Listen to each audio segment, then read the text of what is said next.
Buenos días, buenos días. Déjenme el archivo.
Ok,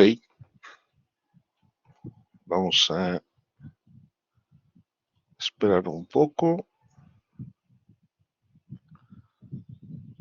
que se integren más personas. Parece que solo habrá una persona viendo la clase. Eh, Está bien, no pasa nada. De todas maneras, la sesión se graba, ya está grabándose, así que por ese lado no hay problema. No tengo la menor idea si me estoy escuchando bien, si el audio está bien. Eh, Así que si alguien podría comentarlo en el chat, se los agradecería bastante, nada más para saber si sí. Ok, bien. Pues vamos a comenzar la clase del día de hoy. La clase del día de hoy, bueno, primero que nada me presento una vez más. Soy Gonzalo Sánchez, también conocido como Phil. Soy su profesor para la materia de negocios de entretenimiento. Ya tuve la oportunidad de compartirles mi eh, pues, contenido acerca de mí en la semana pasada. Y bueno, en esta semana, pues vamos a estar enfocándonos justamente el tema de la unidad es ¿cómo era? Acá lo debo tener, espérame tantito.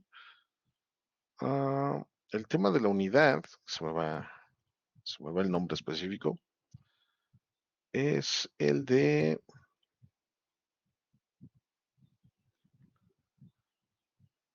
industrias del entretenimiento y se va a hablar sobre industrias de consumo selectivo, industrias de consumo masivo.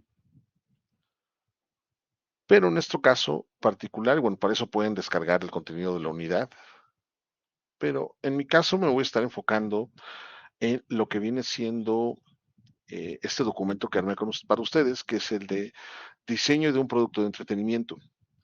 Finalmente, cuando estamos viendo lo que es la parte de, digamos, de mercados, o sea, el mercado masivo y lo que es, o el mercado de consumo masivo o el mercado de consumo selectivo, que básicamente es el mercado de consumo nicho, la realidad es que ambos, no existe como tal el consumo masivo, o sea, siendo honestos, se menciona mucho eso, pero la realidad es que el consumo masivo no es completamente masivo. Simplemente significa que el nicho de mercado es mucho más grande del que comúnmente se tiene. Un producto, por ejemplo, vamos a decir, de consumo masivo, podría ser cerveza, cualquier marca de cerveza, no importa. Pero ¿qué sucede? Si bien esa cerveza se puede vender en todo el mundo y se puede consumir por una enorme cantidad de gente, por masas, al final, pues tiene un límite, es decir, va a haber un grupo de consumo que no lo va a tomar o simplemente lo va a ignorar. Pueden ser los menores de edad o pueden ser aquellas personas que consideran que las bebidas alcohólicas no son parte de su selección. Entonces, eh, es importante entender que el consumo masivo llega a tener un límite. No existe tal cosa como el consumo global. Sí existe el consumo por parte de masas, es decir, consumo masivo, perdón que me estoy corrigiendo a mí mismo. Lo que no existe es el consumo global. Existe el consumo masivo, pero aún así tiene límites. O sea, el decir que este consumo masivo no quiere decir que todo el mundo lo va a consumir, simplemente que sí hay una cantidad importante de gente que lo va a consumir, pero sigue siendo un nicho. Al final, todos los productos y todos los servicios tienen un nicho en específico. Puede ser que los consumidores sí sean o sea, sean en grandes cantidades, pero aún así hay diferencias. Si vemos el ejemplo de lo que son pues sí, los mercados o los segmentos de mercado de entretenimiento, por ejemplo, deportes. Estamos hablando de que, claro, hay una enorme cantidad de personas en el mundo que consumen deportes, pero no todos consumen de la misma manera el mismo tipo de deportes. Habrá gente que le gusta el fútbol soccer, habrá gente que odie el fútbol soccer, habrá gente que le gusta el básquetbol, habrá gente que odie el básquetbol. eh, e incluso dentro de un mismo tipo de deporte habrá gente que diga, a mí me gusta el fútbol soccer, pero solamente el europeo. Habrá otros que digan, a mí solamente me gusta el fútbol soccer, digamos, de América Latina, o solamente me gusta el fútbol soccer regional, o sea, el de mi país, etcétera. Lo mismo pasa con el cine, con la literatura, con los videojuegos, con programas de televisión, etcétera, ¿no? Entonces, lo que quiero llegar es que finalmente todos los mercados son nicho. Puede ser que el nicho sea grande o puede ser que el nicho sea pequeño, pero finalmente son nichos. Son, los consumidores son muy selectivos. Aun cuando parece que el producto es de consumo masivo, cuando se analiza bien, cuando se revisa bien, nos vamos a dar cuenta de que son nichos de mercado. O sea, la gente que los consume son muy, vamos a decirlo, eh, pues sí, o sea, son muy selectivos, tienen muchas preferencias, hay muchas condiciones por las cuales los van a consumir. Entonces es muy necesario entender eso. Cuando nosotros queramos crear un producto de entretenimiento o un servicio de entretenimiento, pues finalmente tenemos que entender que lo tenemos que enfocar, lo tenemos que dirigir específicamente a un tipo de consumidor muy particular y tenemos que preocuparnos mucho por conocer justamente cómo es ese tipo, cuáles son ese tipo de consumidores, porque de lo contrario vamos a empezar a cometer el error de elegir mal el mercado y eso lo único que va a hacer es que aun cuando el producto sea bueno, pues el mercado no va a funcionar, ¿no? Es como quererle vender hielo a los esquimales, como por ahí se dice. Entonces, vamos a ver un poquito al respecto de este tema. Primeramente, pues es el objetivo, bueno, esto lo pueden revisar más adelante, pueden descargar la presentación, no hay mucho problema. Cuando hablamos de productos de entretenimiento o bueno, proyectos de entretenimiento, tenemos que definirlo básicamente como lo que sería un producto. Y un producto, pues es tanto, son bienes o servicios diseñados para brindar, en este caso, diversión, placer o disfrute a las personas, ¿no? Específicamente lo que vendría siendo productos de entretenimiento. Am, lo importante cuando estamos realizando o vamos a querer hacer un proyecto de entretenimiento, o en este caso un producto de entretenimiento, tenemos que definir muy bien hacia qué le queremos tirar, ¿no? Tenemos que definir muy bien qué es lo que queremos hacer. Habrá personas que quieran hacer una película, otros una serie animada, habrá otros que quieran hacer una serie de live action, habrá algunos que quieran hacer videojuegos, habrá otros que quieran hacer tal vez música o libros, qué sé yo. O sea, ahora sí que cada quien podrá decidir cuál es la mejor alternativa. La intención de nosotros es, al menos para de este tema, es que a lo largo del cuatrimestre vamos a elaborar una propuesta de proyecto. No vamos a realizar el proyecto en sí. O sea, es decir, si queremos hacer un videojuego, no es que vayamos a hacer el videojuego. O si queremos hacer una serie animada, no es que vayamos a hacer la serie animada. Vamos a proponer, vamos a plantear el proyecto, la idea de lo que queremos hacer y obviamente tenemos que realizar una serie de pasos o procesos para poder tener un planteamiento profesional. Decir, quiero hacer una película no es suficiente. Decir, quiero hacer una película de horror tampoco es suficiente. Hay que ser mucho más concretos. Hay que elegir muy bien el formato, hay que elegir muy bien la temática.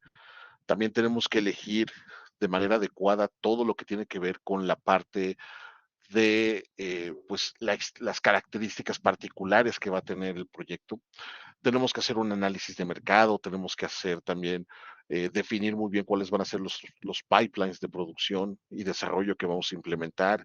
Tenemos que aprender cómo pues cuantificar todo esto, o sea, la cuestión de presupuestos.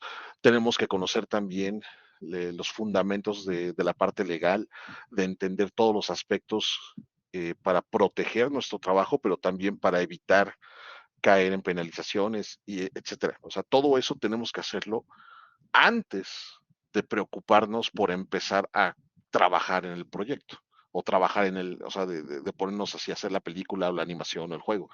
Vamos a aprender cómo plantear bien justamente un proyecto de entretenimiento.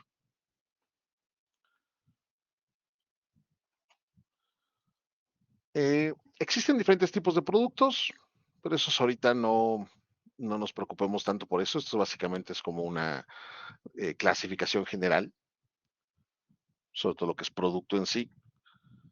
Lo que sí, bueno, los productos sí tienen características y al menos conocer las básicas. Todo producto tiene un núcleo, es decir, lo esencial, lo que lo hace ser específico. No es lo mismo, aquí, bueno, se refiere a las características físicas, químicas o técnicas, y ya viéndolo de nuestro punto de vista, no es lo mismo eh, una, un videojuego para consola a un videojuego para móvil. No es lo mismo una serie para Netflix a una serie para YouTube. No es lo mismo digamos, una película a un cortometraje. Entonces, el núcleo cambia completamente. No es lo mismo, obviamente, por ejemplo, un corto animado a un cómic, a una novela. Entonces, el núcleo que yo le llamo formato, pues cambia mucho. La calidad, obviamente, también tiene mucho que ver aquí.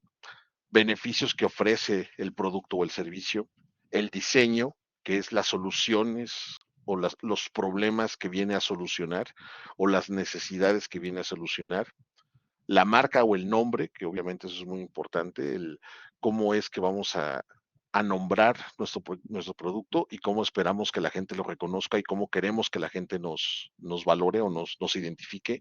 El ciclo de vida, no existe un producto infinito, tarde o temprano todo producto tiene que o cambiar o simplemente tiene que morir se- y darle paso a otra cosa. Competencia, entender contra quién estamos compitiendo de forma directa e indirecta. El precio, que eso es algo también muy importante, aunque existe mucho hoy en día la posibilidad de ofrecer las cosas gratuitas, eh, pues no, aquí el precio va de la mano mucho con el modelo de negocios, de saber cómo es que vamos a monetizar o capitalizar todo nuestro trabajo, toda nuestra inversión y la promoción, de qué manera vamos a posicionarlo, vamos a promoverlo, vamos a difundir lo que estamos haciendo. Entonces, todo esto es importante mencionarlo y ya poco a poco iremos trabajando más adelante en entender de qué se trata.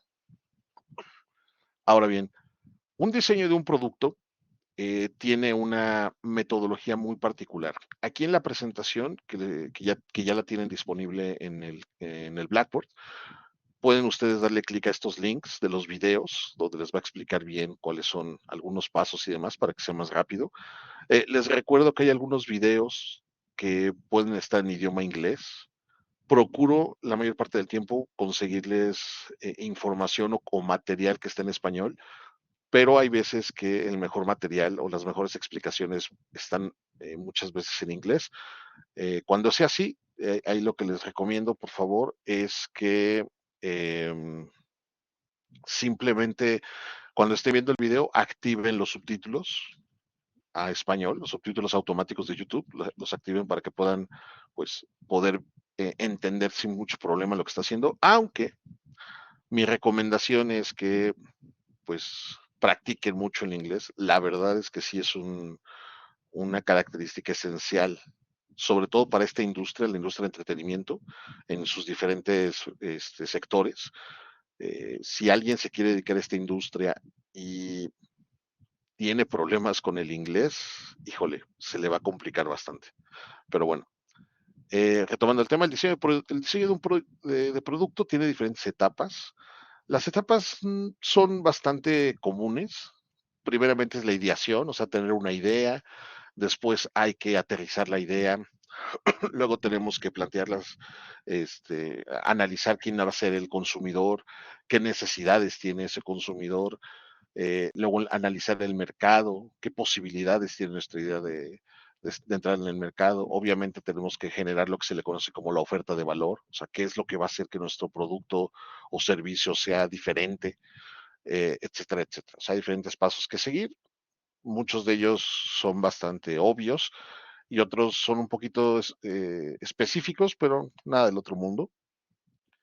La importancia de un buen diseño de producto es que obviamente un producto bien diseñado se va a diferenciar, va a mejorar la experiencia del usuario en cuestión de consumo y en cuestión de uso, o sea, le va a servir para algo o lo va a disfrutar de manera adecuada, aumenta la eficiencia y la funcionalidad, se reducen los costos de producción, que eso es bien importante, más en esta industria y mejora la imagen de la empresa o del creador, ¿no? O sea, cuando hacemos algo y eso que hicimos está chido, pues la gente nos lo va a reconocer y eso pues nos va a permitir tener, pues ir ganando buena reputación que después pues va a seguir, ahora sí que abriéndonos puertas, ¿no?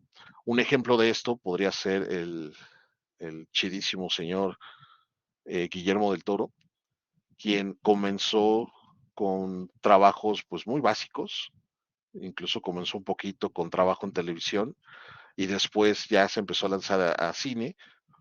Una de sus primeras películas, que fue la de Cronos, la neta está muy chida. Es una de las pocas películas sci-fiescas mexicanas que existe y sí está padre.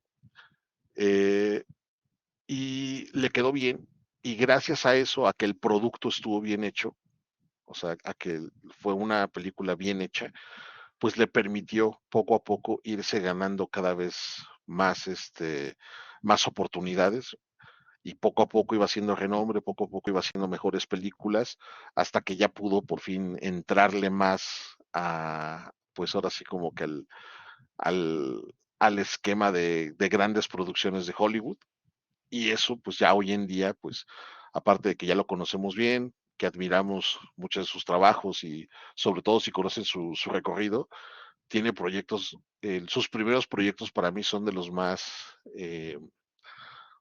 chidos de todos, porque justamente son proyectos que no son completamente de él, pero que le permitieron ir saliendo adelante. Hay una película muy buena que es la de Mimic, una película de horror que es del metro, allá en Estados Unidos, de que hay unos como insectos gigantes que se hacen pasar por personas y se roban a la gente. Y está muy chida, la neta sí está muy chida, o sea, eh, poco a poco Guillermo del Toro fue dejando claro cuál era el tipo de producciones o de cine que le gustaba hacer, que eran como esas historias medio oscuronas, un poquito así como que medio de miedo, pero sobre todo que tuvieran monstruos, que tuvieran criaturas, que tuvieran seres fantásticos. Entonces, está muy chido. Y gracias a la trayectoria que fue haciendo, pues ya, hoy en día es la leyenda que es. Y gracias a eso, pues ya puede hacer un montón de cosas más, ¿no? Y así funciona con muchos otros. O sea, lo mismo le pasó a Spielberg, lo mismo pasó a George Lucas, lo mismo le pasó a Tim Burton, etcétera, ¿no? O sea, a los grandes, a Tarantino y demás, en cuestiones de música, en cuestiones de cine, pero también en cuestiones de animación o de videojuegos, también hay muchos nombres que se pueden mencionar y muchos de esos nombres pues comenzaron así. Ahora bien, los pasos para diseñar un producto son básicamente ocho, son ocho pasos, son como que muy comunes. El primero es identificar las necesidades del usuario. El segundo es realizar una investigación de mercado. El tercero es crear el diseño conceptual o la propuesta de lo que se quiere hacer. El cuarto punto es crear un prototipo o un mock-up o una prueba de concepto. El quinto es hacer pruebas de usuario, es decir, validación, ver si nuestra idea realmente está cumpliendo o no con la hipótesis o con lo que se necesita con el objetivo. A partir de las pruebas que se hacen, se hace un refinamiento del diseño, es decir, se cambian las cosas que se tengan que cambiar. Ya una vez que se tiene todo eso claro, comenzamos la fabricación o la producción, es decir, ya empezamos a trabajar chido en la producción y ya después que terminamos todo, entonces ya lanzamos al mercado, ¿no? Entonces son esos como los cuatro, los ocho pasos generales, dependiendo también de lo que se pongan a investigar y lo que lleguen a encontrar tanto en bibliografías como en internet u otros autores y demás, se van a dar cuenta de que puede haber unos que tengan más pasos, puede haber otros que tengan un poco menos pasos, pero el flujo es el mismo. O sea, realmente no hay mucha diferencia en la metodología que quieren utilizar. Eh, los que están estudiando diseño, muy posiblemente en algún momento en la carrera les explicaron, sobre todo diseño gráfico, tal vez les llegaron a explicar o les llegaron a introducir lo que es la metodología de Bruno Munari. Eh, y es la misma cosa, es exactamente lo mismo. Y así hay muchas otras metodologías este, que sirven o que tienen el mismo propósito, entonces realmente no hay mucha bronca en eso. El chiste es entender estos pasos importantes, ¿no? O sea, no nada más es, tengo una idea y me pongo a trabajar en ella, sino tengo una idea y tengo que realmente estar seguro o comprobar que esa idea va a funcionar y ya una vez que me consta que sí va a funcionar, entonces la empiezo a hacer, no antes. No es que primero invierta tiempo, dinero y esfuerzo en hacer la idea y luego a ver si hay alguien a quien le guste, a ver si hay alguien a quien le interesa, a ver si tiene una oportunidad en el mercado, porque eso pues lo único que va a hacer es meternos en muchos, muchos problemas. Bien, ahora vamos a hablar un poquito ya más específicamente de los pasos que sería el diseño de un producto de entretenimiento. Como les digo, las metodologías o los pasos cambian, a veces son más, a veces son menos. En este caso, nosotros vamos a seguir seis pasos básicos para trabajar en esto. Vamos a seguir lo que es el paso uno, que es conocer la audiencia. Luego el dos, paso dos es define el propósito. Paso tres, elige el formato. Paso cuatro, crea tu contenido. El cinco es probar e iterar. Y el seis, promover y distribuir, ¿no? Eso es básicamente los seis pasos básicos que se siguen. Pueden tener luego eh, otros nombres, pero básicamente lo que importa es lo que se hace en cada una de esas etapas. No sé si ahorita hay alguien que tenga dudas o algún comentario que tengan por ahí en el chat. Mm, Parece que no. Ok. Sí, parece. Todo bien. Perfecto. Muchas gracias. Vale. Entonces, vamos a ver el primer paso, que es conocer la audiencia.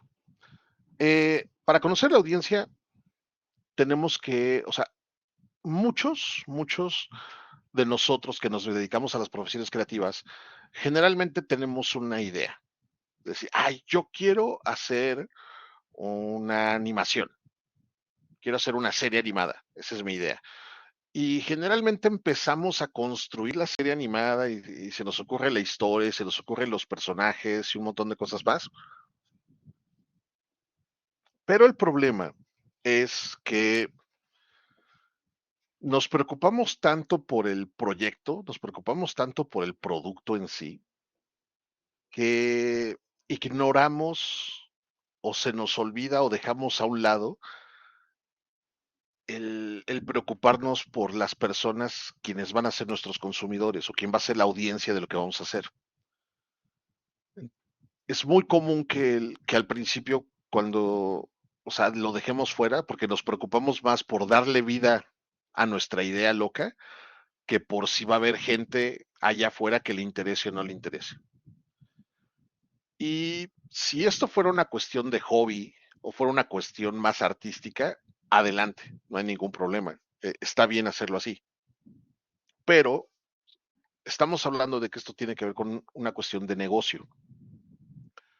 Recuerden que el objetivo de todo negocio es generar dinero, generar capital. Bueno, más que generar dinero es generar capital. El objetivo de todo negocio es generar capital. Hay diferentes tipos de capital. Hay capital financiero, que sería el dinero. Hay capital cultural, capital social, hay capital humano, hay y otro tipo de capitales más. Pero de todos esos tipos de capitales, generalmente los negocios se enfocan en generar capital financiero, es decir, dinero. ¿Por qué? Porque para bien o para mal, el dinero sirve para poder pues hacer muchas otras cosas o para intercambiarlo por otros tipos de capital. Y en este caso el dinero pues es la base pues del, para por así como que poder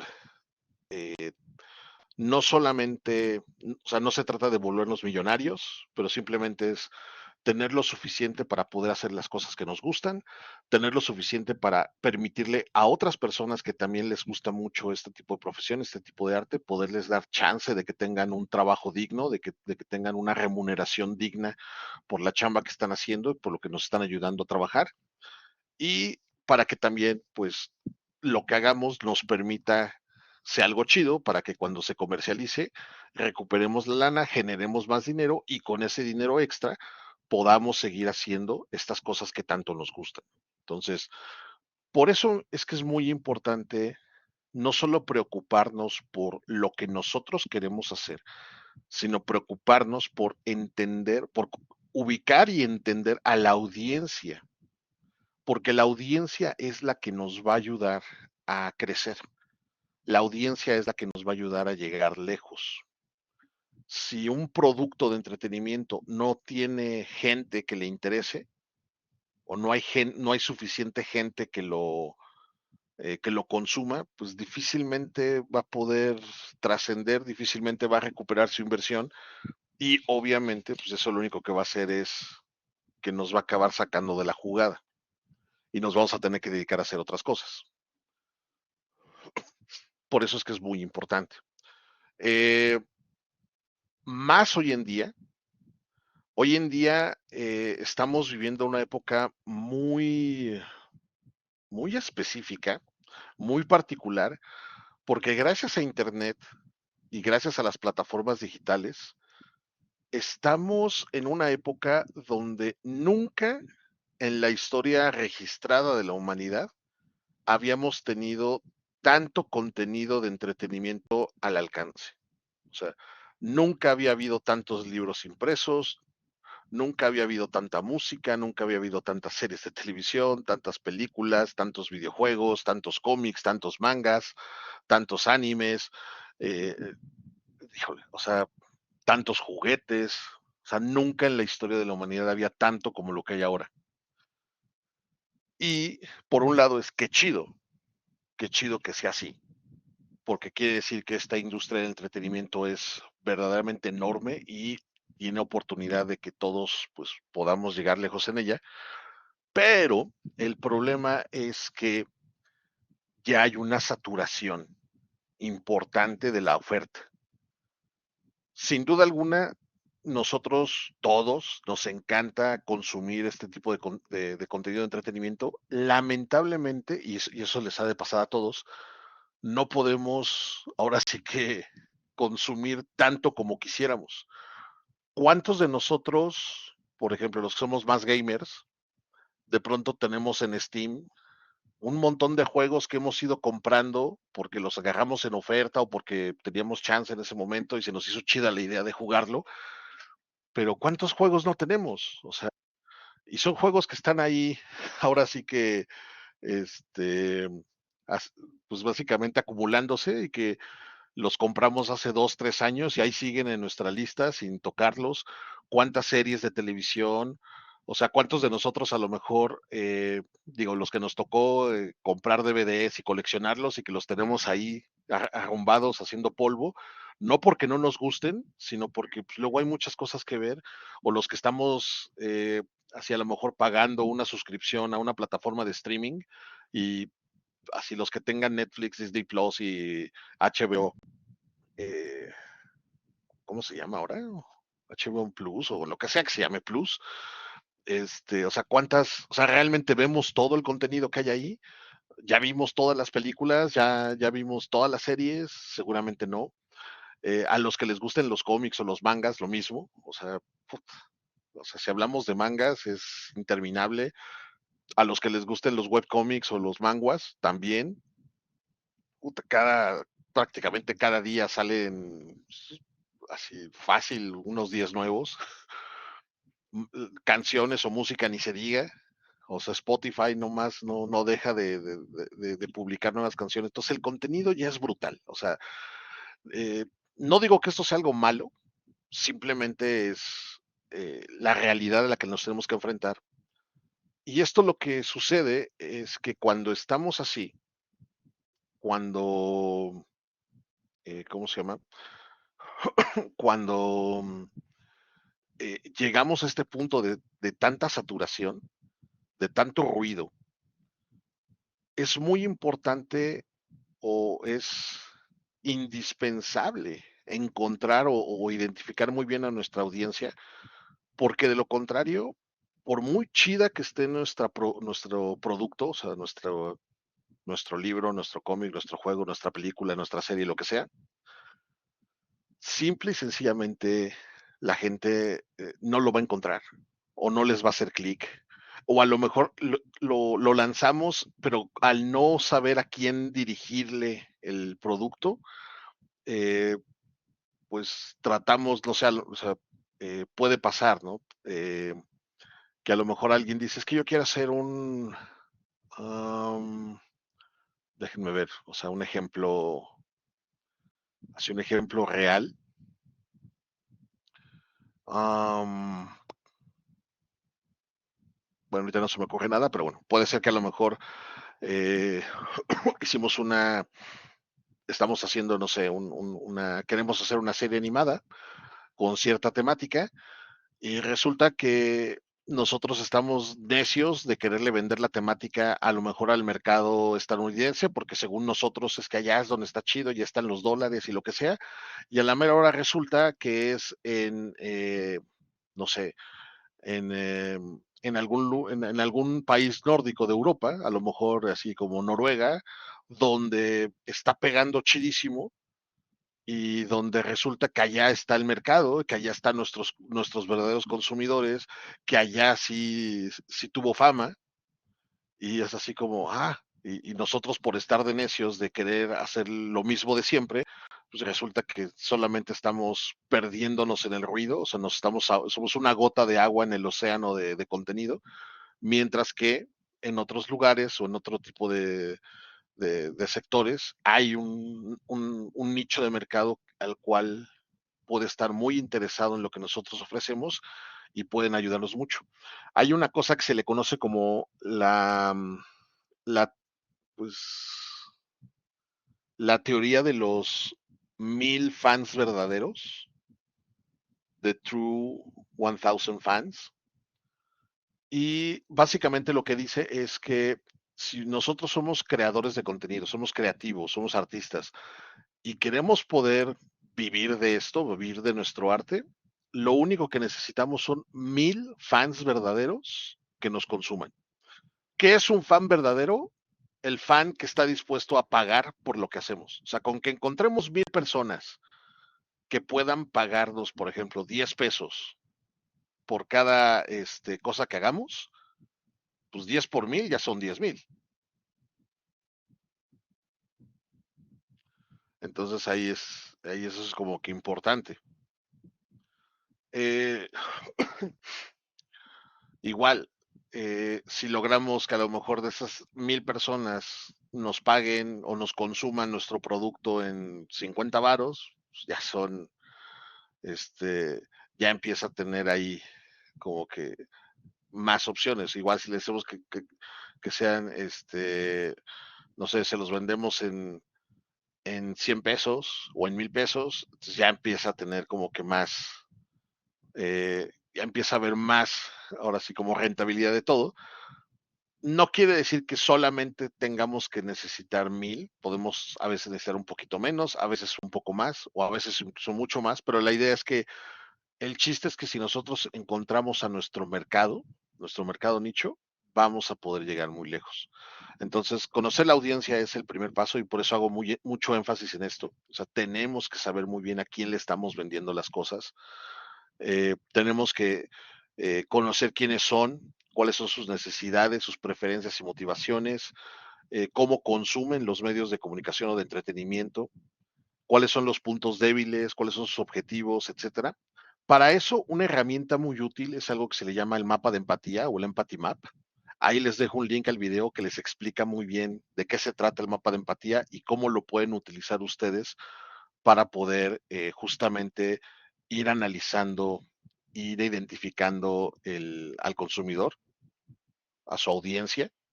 Eso es algo muy necesario. Luego, nos vamos a ir con la parte de definir el propósito. Hay que definir cuál va a ser el propósito de nuestro proyecto. El propósito básicamente vamos a decir que son dos cosas. La primera es el objetivo que queremos lograr y lo segundo es la propuesta de valor.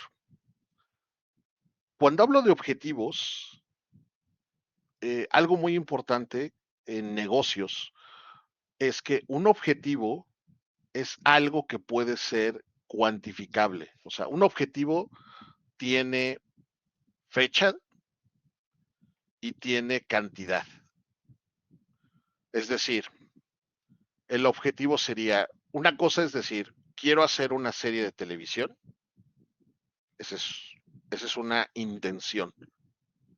El objetivo es producir una serie de televisión de al menos 7 episodios que conformen, o sea, de una temporada de 7 episodios y que esto lo podamos lograr en los próximos 2 años, para entonces poder generar, poder vender la idea y generar al menos una ganancia de, no sé, así, 5 millones de dólares, por poner un ejemplo. O sea, vean la diferencia entre decir, quiero hacer una serie de televisión, a producir una serie de televisión de una temporada con 7 episodios eh, que se tienen que desarrollar en los próximos 2, 3 años y que tienen que generarnos X cantidad de lana de ganancia. Ese es un objetivo. Entonces, lo primero que ustedes tienen que definir cuando estamos hablando de negocios es eso. Tienen que tener objetivos cuantificables y les tienen que poner fecha. No se trata nada más de decir, sí, algún día quiero hacer mi juego. No, no es algún día, es cuándo. ¿Cuándo empiezas y cuándo tentativamente terminas? Me queda claro, las fechas no están escritas en piedra. Los planes pueden cambiar, pero el primer paso es tener un plan, es saber qué es lo que se quiere hacer, saber a dónde se quiere llegar. Entonces, definir un propósito es, por un lado, es que ustedes sepan plantear cuál es el objetivo que quieren lograr. Y por otro lado, es armar lo que es o crear lo que es la propuesta de valor. La propuesta de valor es aquello que hace que cuando la gente se entere de lo que estamos ofreciendo, la gente diga, va, así, shut up and take my money, o sea, te lo compro. Eso es lo que la gente quiere. ¿De qué va a depender? De conocer obviamente la audiencia. O sea, si ustedes conocen bien su audiencia, saben qué es lo que le gusta a sus fans, entonces la propuesta de valor que pongan en la mesa, ellos la van a reconocer y ellos la van a exigir. O sea, va a decir, sí, sí, dale, dale, así apúrate, así para que te dé el dinero, para que la compre. Eh, entonces, la propuesta de valor no la van a poder encontrar, al menos que primero hagan el paso 1, que es conocer su audiencia. Y el objetivo, ese sí es suyo. Ustedes propongan su objetivo, pero cuando propongan su objetivo, acuérdense, tiene que ser medible, o sea, tiene que tener cantidades, o tiene que ser cuantificable, y tiene que tener fechas, fecha de inicio y una fecha tentativa final. Puede ser que que ambas fechas cambien, pero lo importante es decir, a ver, yo voy a empezar en septiembre de este año y para enero del próximo año ya tuve que obtener estos resultados. Puede ser que el plan cambie, algo suceda y no sea así, pero es muy importante tener ese tipo de, ¿cómo se llama? O sea, tener ese tipo de consideraciones. Después de eso, seguimos con la de elegir el formato. Elegir el formato es justamente encontrar cuál es lo mejor para la idea o el proyecto que queremos hacer.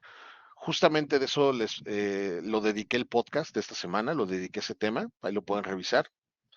Cuando hablo de formatos, me refiero al libro, cómic, novela gráfica, webcómic, cortometraje, largometraje, serie de televisión, videojuego, visual novel, etcétera. O sea, el formato es cómo es que se va a crear el producto de entretenimiento. La técnica varía dependiendo del formato. Si alguien dice, es que quiero hacer un libro, entonces la técnica puede ser novela, cuento, fábula, crónica. Si quieren elegir un cómic o una novela gráfica, un webcómic, pues puede ser técnica en manga, en cartoon, en cómic americano, etcétera.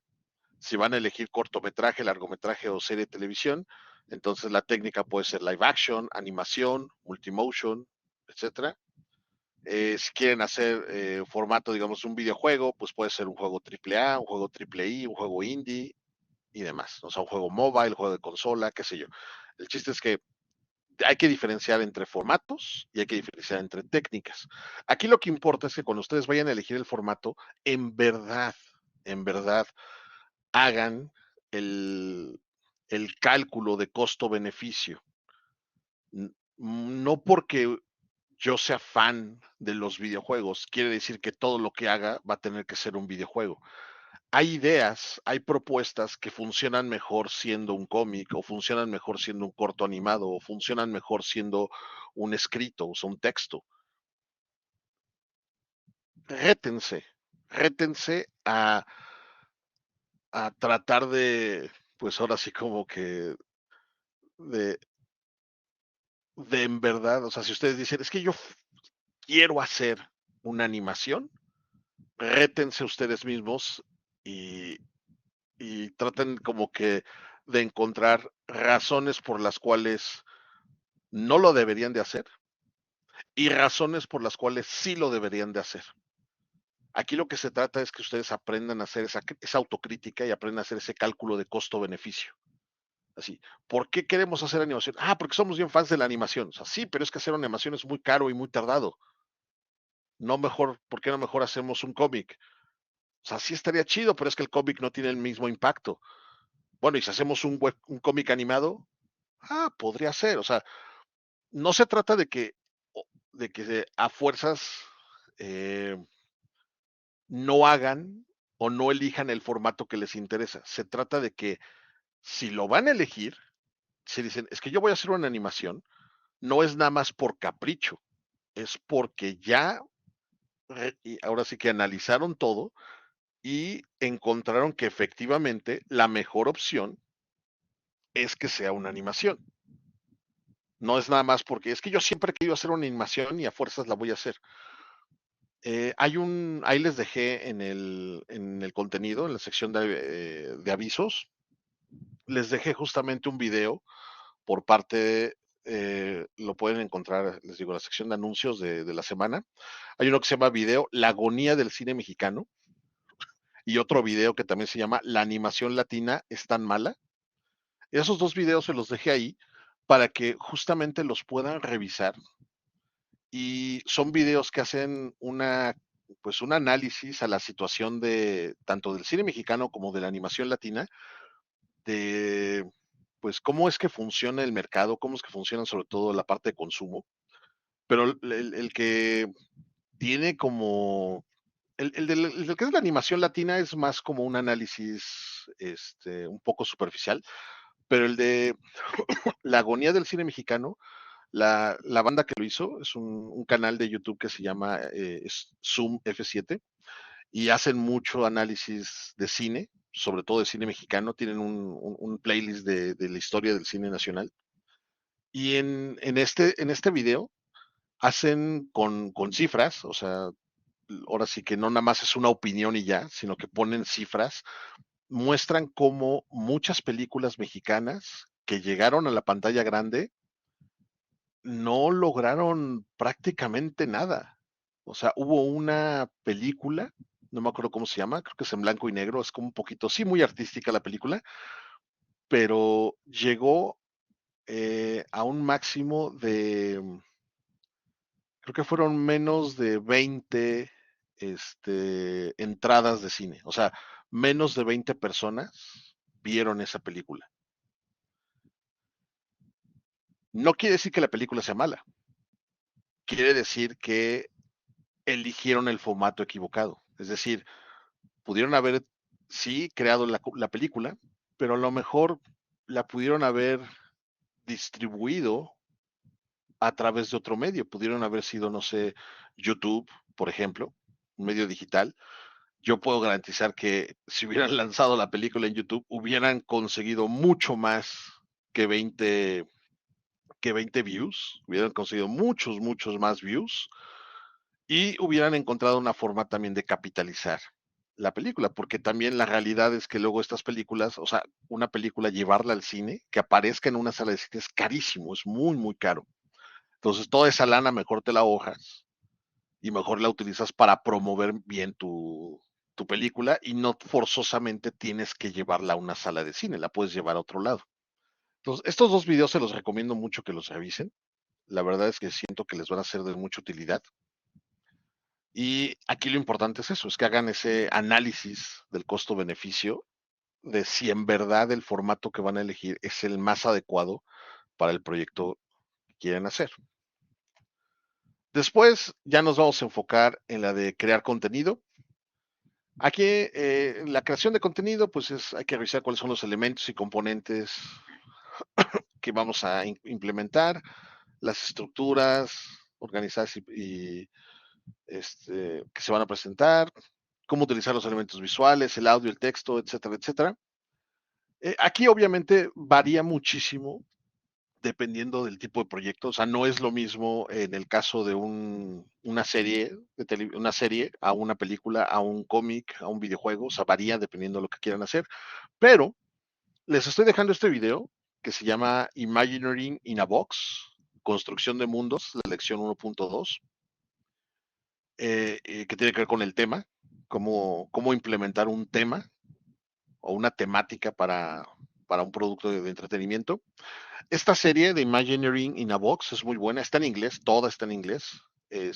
Por eso ahí les pongo la nota que es importante activar los subtítulos en español. Tiene subtítulos en español, que es lo chido. Les recomiendo mucho que vean todo el playlist. La verdad es un playlist de YouTube que vale muchísimo la pena. Se enfoca mucho en la creación de parques temáticos. Imagineering es un término que inventaron justamente en Disney para referirse a las personas que trabajan dentro del diseño y la creación de los parques temáticos.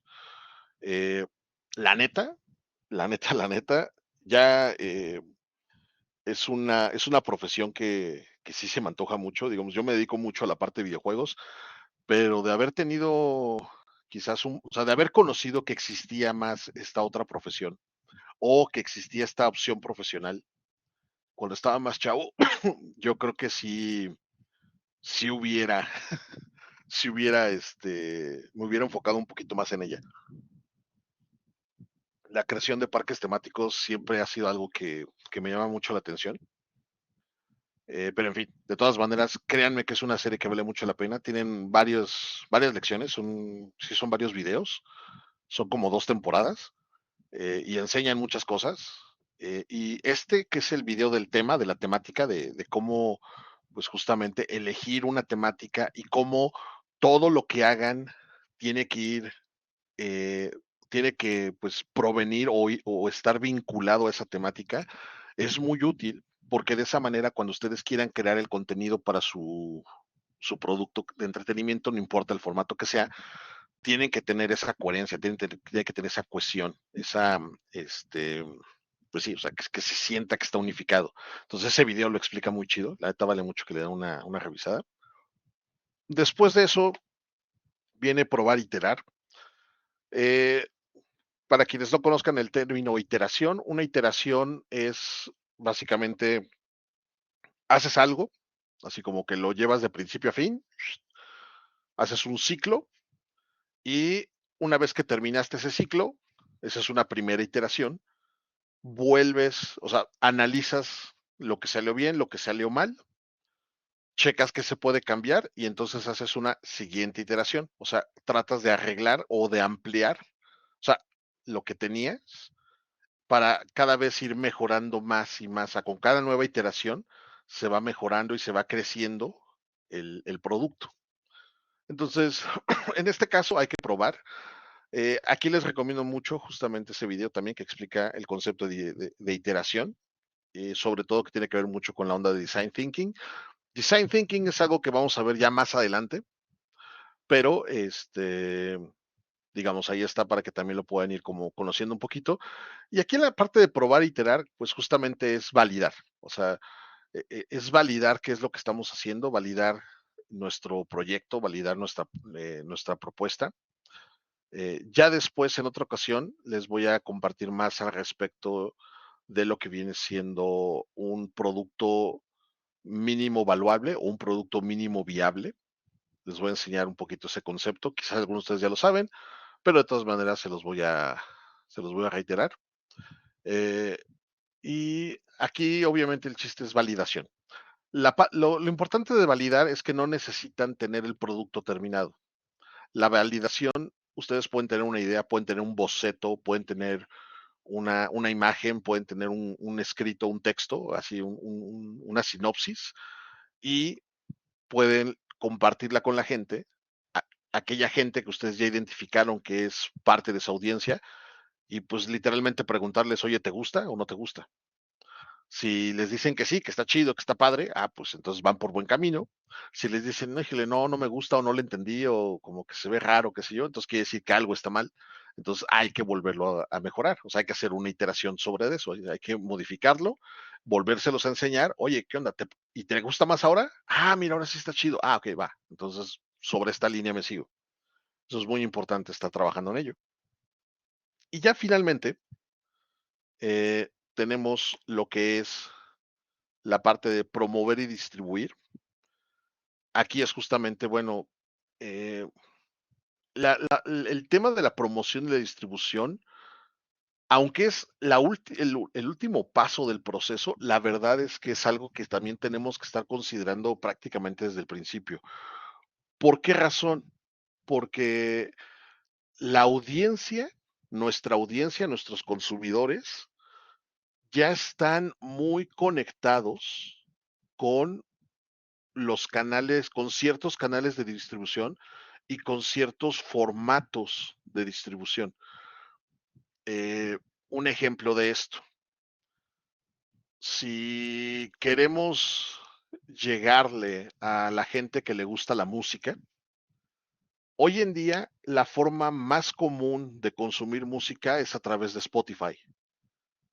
Entonces, si nosotros queremos hacer música, vamos a decirlo, moderna, o sea, música actual, eh, y queremos llegarle al consumidor pues masivo o al consumidor digamos más pues, sí, más inmediato, entonces nuestra música tiene que forzosamente distribuirse por una plataforma como Spotify, porque de lo contrario va a ser muy difícil que alguien la escuche.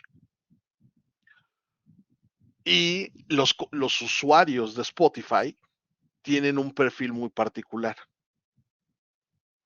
Hay veces, hay otro tipo de, digamos, si yo voy a hacer una así como música muy de nicho, a lo mejor no me conviene Spotify, a lo mejor me conviene YouTube o a lo mejor me convienen otras plataformas. Pero sí es muy importante entender eso, que el consumidor, la audiencia, ya tiene muy bien definida su canal de su plataforma de consumo. Eh, Lo mismo sucede, por ejemplo, con el manga o los cómics. Ya los consumidores ya eligieron como que las editoriales que más les gustan o las plataformas donde más consumen ese tipo de cosas. Igual los que consumen anime, o sea, los que les gusta consumir anime, por ejemplo, pues lo más seguro es que lo hagan a través de Crunchyroll. Entonces, si tu anime no lo lanzas o no logras posicionarlo dentro de Crunchyroll, muy seguramente no vas a poder conseguir la audiencia suficiente, por poner un ejemplo. Entonces, aquí sí es muy importante si bien el último paso es el de promover y distribuir, es algo que tenemos que estar considerando pues casi desde el principio. Aquí les dejo este video también. Este dura un rato, dura como una hora y cacho. Es una entrevista que le hicieron justamente a Humberto Cervera. Este brother es alguien que yo conocí hace muchos años. Es diseñador de juegos, trabajó también, trabaja actualmente como productor. Trabajó un tiempo en Cartoon Network México, América Latina, como productor de algunas series de televisión, o algunos, sí, series animadas, y también trabaja actualmente como guionista y como productor de otros proyectos de animación y demás. Es alguien que conoce mucho, la verdad, conoce mucho del medio, y en esta entrevista, pues él explica mucho, pues justamente el cómo vender una serie animada, ¿no? O sea, y créanme que muchas de las cosas que toma a consideración, que de lo que menciona, hay que tomarlas en cuenta, porque son mercados, pues, interesantes, pero al mismo tiempo complejos. Entonces, denle una checadita a ese video, dura un rato, pero sí vale mucho la pena que lo vean. Y bien, pues estas son justamente los pasos que nosotros vamos a estar llevando para la creación o el diseño más bien de un proyecto o un producto de entretenimiento.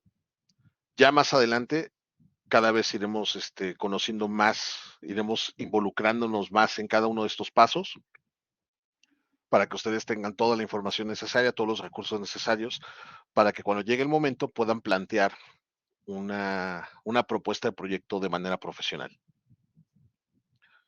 Bien, pues por hoy sería todo. Muchísimas gracias y nos vemos. Bueno, cualquier duda que tengan, por favor recuerden que está la sección de mensajes de Blackboard para que puedan comunicarse conmigo. Y y bueno, igualmente nos veremos en nuestra siguiente sesión síncrona, pero de todas maneras, pues ahí vamos a estar. Yo siempre estoy al pendiente de todo lo que ustedes necesiten. Buenas tardes.